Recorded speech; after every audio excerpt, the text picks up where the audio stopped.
বিসমিল্লাহির রহমানির রহিম। আসসালামু আলাইকুম। প্রিয় দর্শক, আজকে আমি আপনাদের সামনে একটা ভিডিও নিয়ে আসলাম। আসলে আমরা অনেকেই সূরা মিলানোর যে বিষয়টা এটা আমরা বুঝতে পারি না। তো আজকের এই ভিডিওটিতে আমরা ইনশাআল্লাহ আপনাদেরকে দেখানোর চেষ্টা করেছি যে কিভাবে আপনারা ৪ রাকাত বা ৩ রাকাত যে নামাজগুলো সেই নামাজে এখানে অনেকেই নিয়মটি জানে না। ৪ রাকাত বিশিষ্ট সকল সুন্নত ও নফল নামাজে সূরা মিলানোর একই নিয়ম।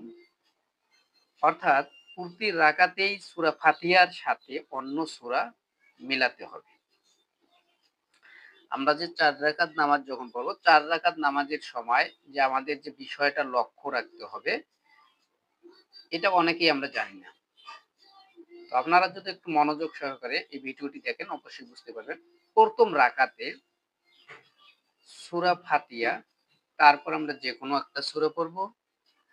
২য় রাকাতে আবার সেম ভাবে আমরা সূরা ফাতিহা পড়ব। তারপর এর সাথে যেকোনো একটা সূরা পড়ে নেব। ৩য় রাকাতে সেম সূরা ফাতিহা, তারপর যেকোনো একটা সূরা। ৪র্থ রাকাতেও সূরা ফাতিহা এবং এর সাথে যেকোনো সূরা। কিন্তু ৩ বা ৪ রাকাত বিশিষ্ট সকল ফরজ নামাজের ১ম ২ রাকাতে সূরা ফাতিহার সাথে অন্য সূরা মিলিয়ে পড়তে হয়। আর পরের ১ম বা ২ রাকাতে কোনো সূরা মিলিয়ে পড়তে হয় না।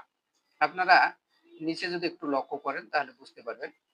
আমরা যখন ৩ বা ৪ রাকাত বিশিষ্ট ফরজ নামাজ পড়ব তখনকার ক্ষেত্রে যে নিয়মটা হয়, ১ম রাকাতে সূরা ফাতিহা এবং এর সাথে যেকোনো একটা সূরা পড়ব।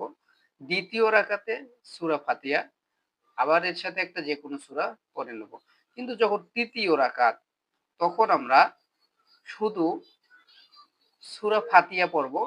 এরপর আর অন্য কোনো সূরা আমরা পড়ব না। ৪র্থ রাকাতে শুধু আমরা সূরা ফাতিহা পড়ব, এরপর কোনো সূরা পড়ব না। তাহলে আশা করি আজকের এই ভিডিওটি দেখার পর আপনারা সবাই একটু হলেও জানতে পেরেছেন বা উপকৃত হয়েছেন যে আমরা যে ৪ রাকাত বা ৩ রাকাত ফরজ নামাজ এবং সুন্নত নফল নামাজে পড়তে গেলে সূরাগুলো কিভাবে মিলাতে হয়। ভিডিওটি যদি ভালো লাগে তাহলে অবশ্যই ভিডিওটিতে একটা লাইক এবং শেয়ার করতে ভুলবেন না। আর চ্যানেলটি সাবস্ক্রাইব করা না থাকলে সাবস্ক্রাইব করবেন এরকম ইসলামিক ভিডিও সবার আগে পেতে। আজকে এ পর্যন্তই, ধন্যবাদ। আসসালামু আলাইকুম।